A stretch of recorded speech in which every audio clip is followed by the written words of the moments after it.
మనిషి జీవితంలో కొన్ని టర్నింగ్ పాయింట్స్ ఉంటాయి భయ్యా.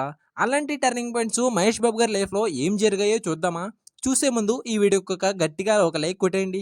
ఇంకా పాయింట్ విషయానికి వస్తే మన సూపర్ స్టార్ మహేష్ బాబు గారు రీసెంట్‌గా ఒక ఇంటర్వ్యూలో ఇంట్రెస్టింగ్ కామెంట్స్ చేశారు. ఆయన యాక్ట్ చేసిన సినిమాలో కొన్ని సినిమాలు తన కెరియర్‌లో టర్నింగ్ పాయింట్స్‌గా మారాయని చెప్పారు. అందులో నంబర్ 1 మురారి సినిమా. 2001లో కృష్ణవంశీ డైరెక్షన్‌లో వచ్చిన 'మురారి' సినిమా సూపర్ హిట్ అందుకుని మహేష్ బాబు కెరియర్‌లో వన్ ఆఫ్ ది టర్నింగ్ పాయింట్‌గా మారింది.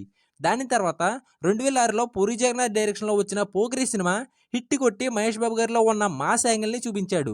దాని తర్వాత 2015లో కొరటాల శివ డైరెక్షన్‌లో వచ్చిన 'శ్రీమంతుడు' సినిమా బ్లాక్ బస్టర్ హిట్ అందుకుని మహేష్ బాబు గారి రేంజ్‌ని పీక్ స్టేజ్‌లోకి తీసుకెళ్ళింది. ఈ 3 సినిమాలు కూడా మహేష్ బాబు గారిలో ఉన్న డిఫరెంట్ క్యారెక్టర్స్‌తో ఆడియన్స్‌ని ఇష్టపడేలా చేశాయని మహేష్ బాబు గారు చెప్పారు. 'పోకిరి' సినిమా అంటే నాకు చాలా ఇష్టం అయ్యా. మీకు ఏ సినిమా ఇష్టమో కామెంట్ చేయండి. ఇలాంటి సినిమా కావాలంటే మా ఛానల్‌ని సబ్స్క్రైబ్ చేసుకోండి. జై హింద్.